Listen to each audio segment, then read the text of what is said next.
Hello, everybody. Welcome to this week's episode of The Awesome with C.O.D.Y. As usual, I'm your host, C.O.D.Y, and today is the start of a new month, literally, and for both the theme and the actual month. It's April 1st. It's not a joke. It is April 1st, and we are talking about awesome sci-fi movies. Should be awesome, like, low-budget sci-fi movies or, like, independent ones. I don't know if it's really can be called that because Cowboys and Aliens was not supposed to be independent. It's not supposed to be low budget, but it's dope. But anyways, so the movies I talked about last week, but I'll talk about them, or not. Didn't talk about them last week, but I told you what they were last week. I'll tell you what they are again. So if you want to watch ahead for the month to come to listen to me babble afterwards, then they are these. Today's Code 8. Next week will be Upgrade. The week after that will be Source Code. Week after that will be Battle Los Angeles, and week 5, so the last week of the month, will be Cowboys and Aliens. Now, I stumbled on number 4, Battle Los Angeles, because there is a movie called Battle for Los Angeles. It is garbage. You need to watch Battle Los Angeles with Aaron Eckhart, or not Aaron Eckhart. Oh my God, what's his name? Not Aaron Eckhart, the other one.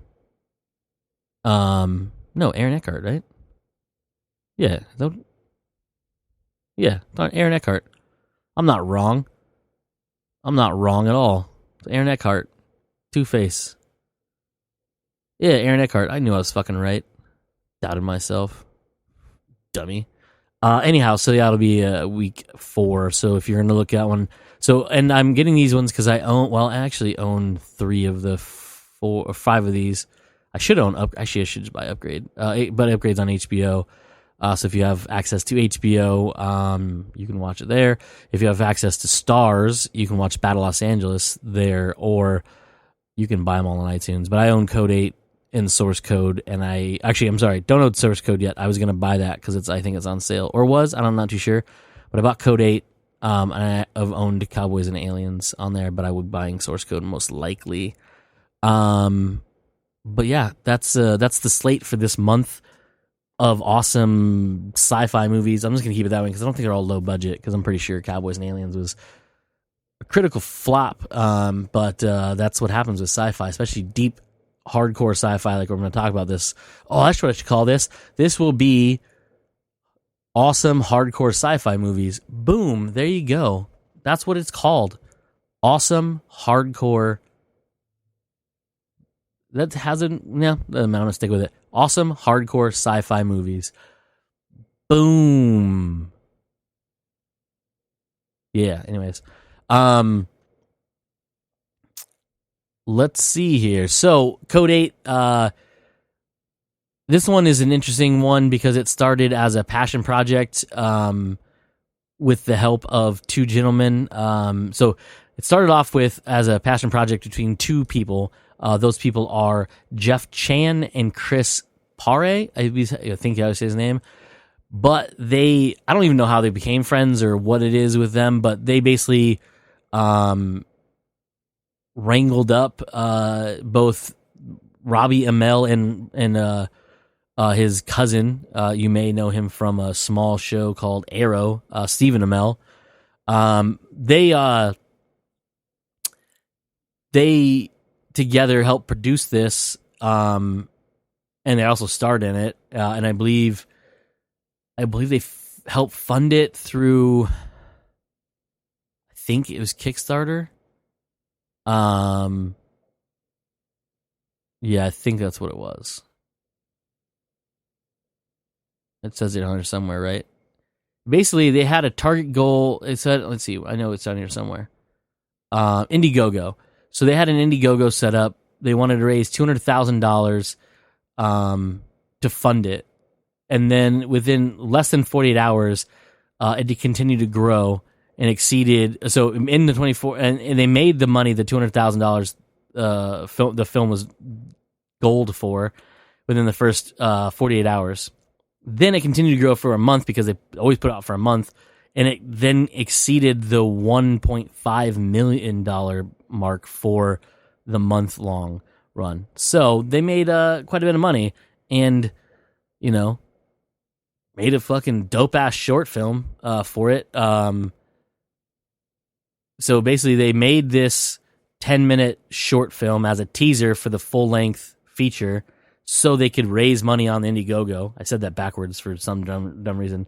And using that 10-minute short film, the one that they was released in 2016, they used that as the fundraiser, part of the fundraiser, and they earned the $1.5 million to make the movie that I am now talking about.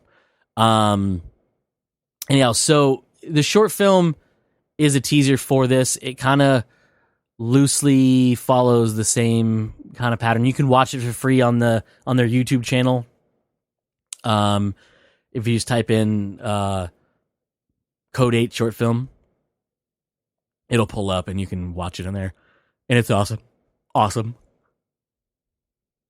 The movie does also star Robbie Amell and Stephen Amell, but also has Carrie Matchett, Greg, I want to say it pronounces Brick. I'm not too sure it's how it's pronounced, but anyways, notable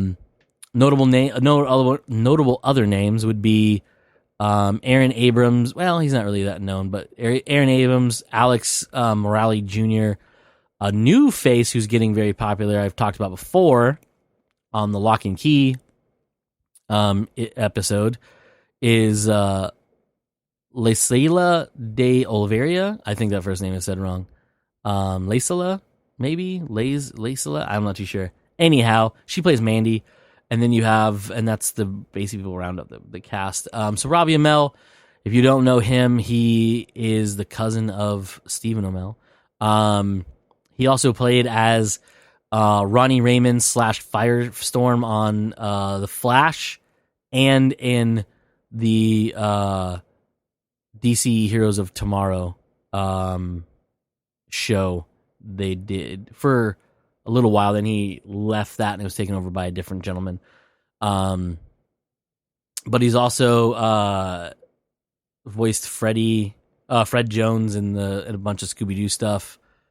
And then has a new show coming up on Amazon here called Upload. Is that what it's called? I can't remember what it's called. It's called Upload, right? Hold on. I'm going to pull it up real quick while I keep talking. He was also... okay. I skipped over this. That was dumb of me. His most notable role of any of the things he's been in for movie-wise would probably come... movie-wise, he hasn't really been in big movies. Yeah, I was going to say something, but I don't think that's actually really that big of a movie. Well, I mean, he was in Cheaper by the Dozen, but he was like 10 or something, nonsense like that. Let's see. Well, I mean, TV-wise, I don't even know what the hell that is. True Jackson VP. He was in a bunch of those roles. Probably up in Canada somewhere.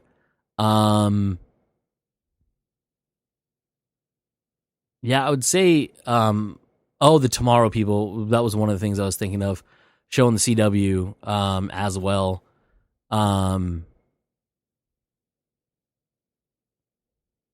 He did. Where is the? He was in technically. Was he never in? Oh, maybe I was wrong. Maybe he wasn't ever in DC Heroes of Tomorrow or whatever that show's called. And he was in Tomorrow People, which I never watched, but people liked a lot. Not enough for it to last long, more than one season. But again, it's also a sci-fi one, so you know that it got shit on real bad. Did he not play? No, he. Wow, am I mistaken? Was he not in the other show, the spinoff show? Really? Huh. I am so shocked that he was not in the spinoff show. Oh, anyways, I've never actually watched it before. maybe he was never in that one. That's weird. Legends of Tomorrow, right? Is that the show? Man, I did not do research enough on Robbie. Who played him mostly then? Oh, that's right. He spun off from, so that's when they got the other kid to be him.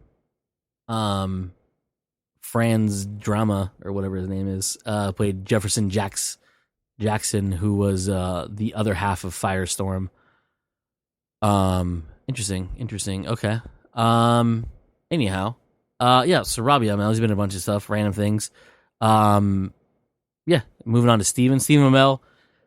I mean, he played Oliver Queen / Green Arrow, or Arrow, we're going to call him, in that forever. 7 seasons, I think, on that, right?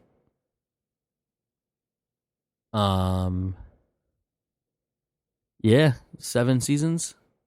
Where's Arrow at? Arrow, back up here.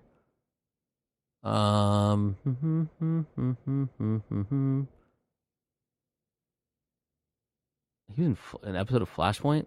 Oh, weird. He was a new girl. That's true. Arrow, 7 seasons, 8 seasons, 9 seasons. How many fucking seasons of that show they did? I think they're still gonna go on or something called Watchtower. 8 seasons. Doesn't matter. I don't care. But yeah, Stephen Amell, he's been in a bunch of stuff. I've talked about him before because he was in one season of Hung when I did my HBO shows a couple months back. Of course, he's played Oliver Queen, Green Arrow, and a bunch of different things. Supergirl, Batwoman, DC Legends of Tomorrow, The Flash, obviously his show. And then movie-wise, obviously hasn't done a lot because he was doing TV for so long. But he played Casey Jones in Teenage Mutant Ninja Turtles Out of the Shadows, which is the second Michael Bay one, which, again, everyone shit on because they hate Michael Bay even though he keeps making blockbuster movies.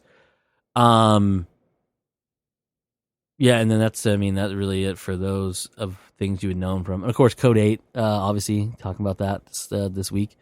And then the TV show, C.O.D.Y, which will be on Quibi, starting, I think it's this coming Friday that shit drops, but I could be wrong.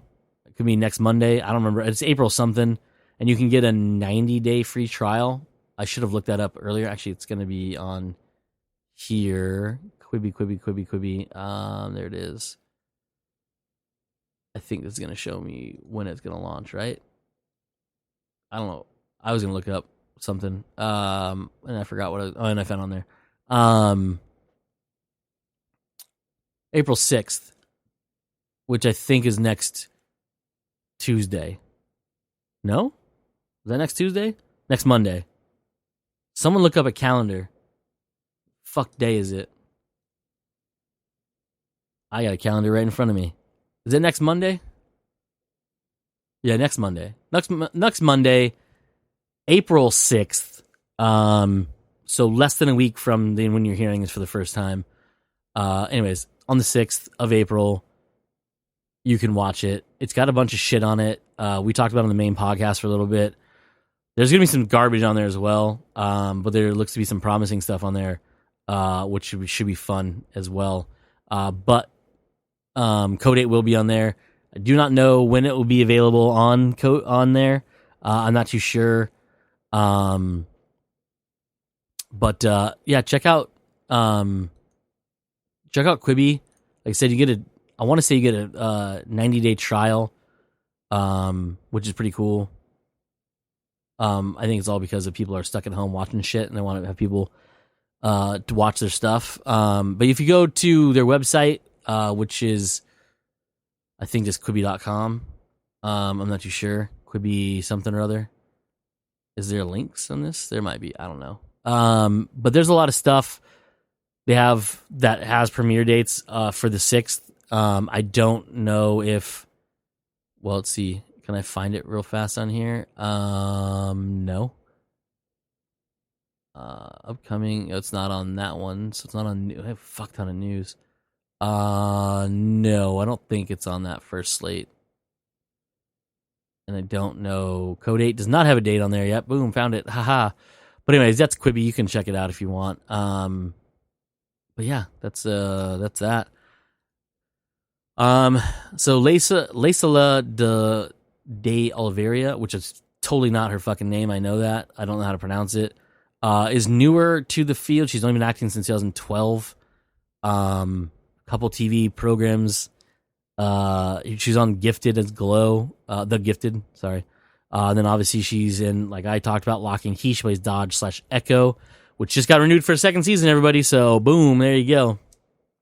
But television-wise, and the other reason I was talking about her too, because she was in The Tall Grass, which is another one she was in when I was talking about it, because Joe Hill adaptations was in The Tall Grass. She played Becky DeMuth in that one. But yeah, it's film-wise, Guest of Honor. I'm not even sure what that is. Yeah. And then, boom, that's her. I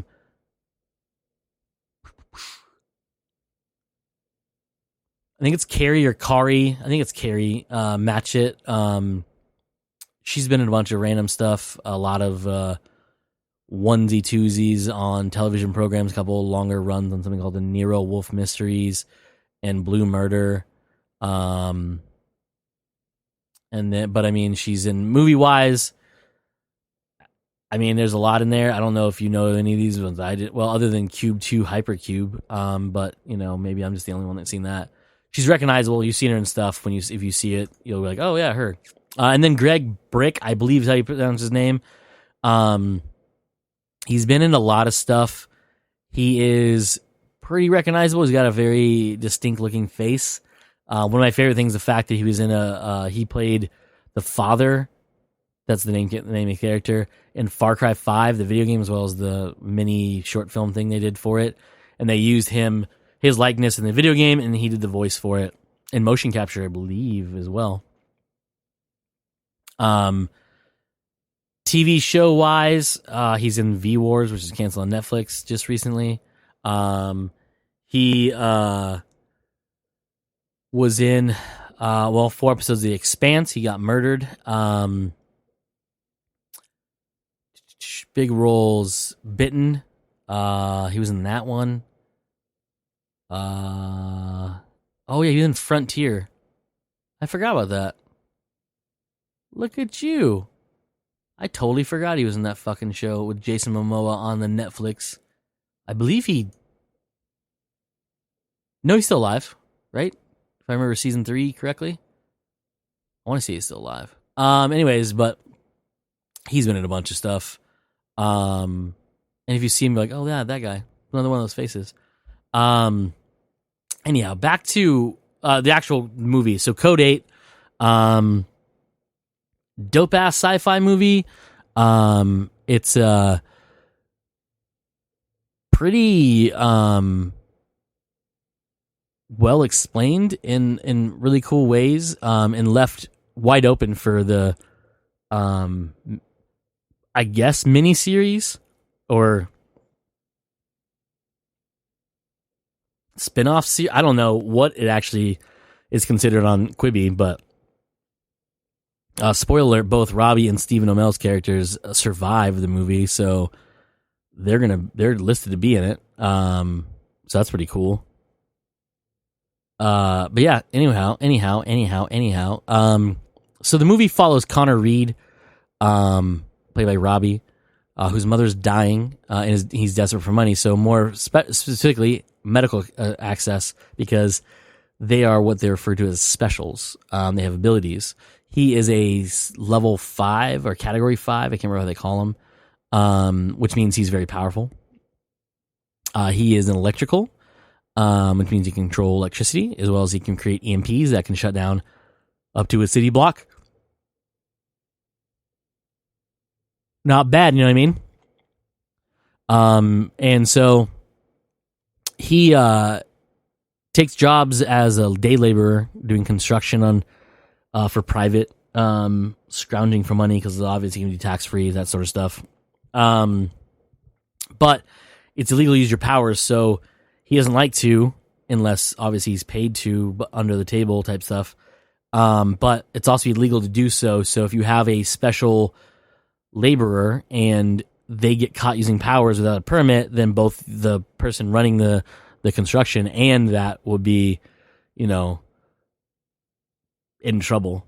And so him and his best friend, Rainer, played by Alex Mallorini Jr., I believe is how you say his name. They are working, and when they basically get shut down, they obviously can't work, but or whatever. There's an accident, and like he's told to go because they think someone's using their powers. Anyways, doesn't matter. The next time you see him trying to get work, he gets approached by Robbie Amell's character and his crew for some shady work. And they drag him into this underground thing of running drugs. There's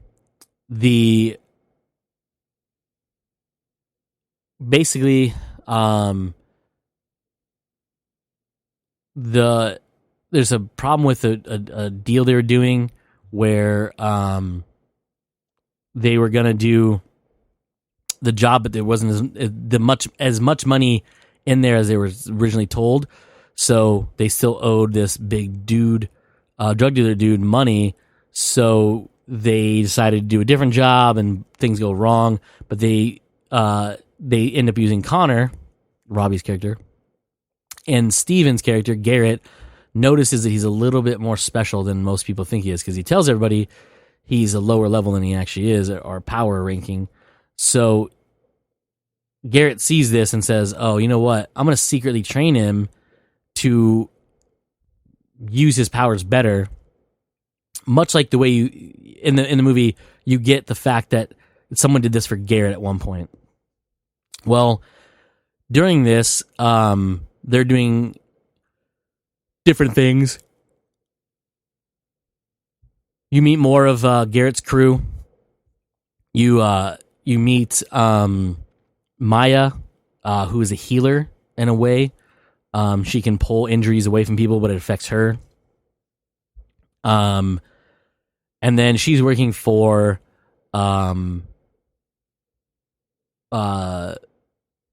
Sutcliffe, who is Marcus Sutcliffe, who is Greg Brick's character, and he's the bad guy. Along with his henchman, I want to say his name is Freddy, I believe, in the movie. Anyways, so they come up with a plan to rob an armored truck with a bunch of money in it, and this raw material, I believe it is, for the drug that everyone's wanting.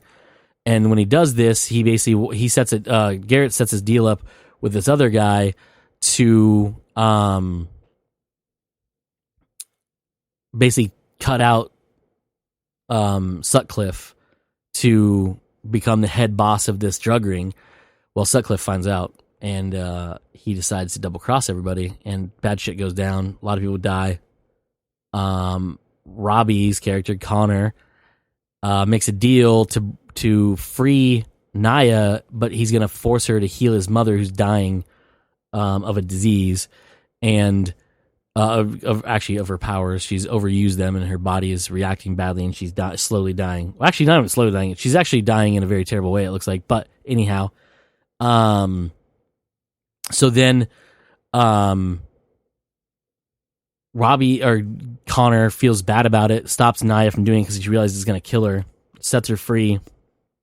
And then, because of some of his friends dying, both on Garrett's friends and Connor's friends, he goes to turn himself in to basically tell him what's going on. And that's kind of where the movie ends. And I'm guessing that's where the show's going to pick up from there, or remnants of there. I'm not too sure what it is again. But yeah, that's it for C.O.D. 8. You should check it out. It's a dope-ass movie. Real fun.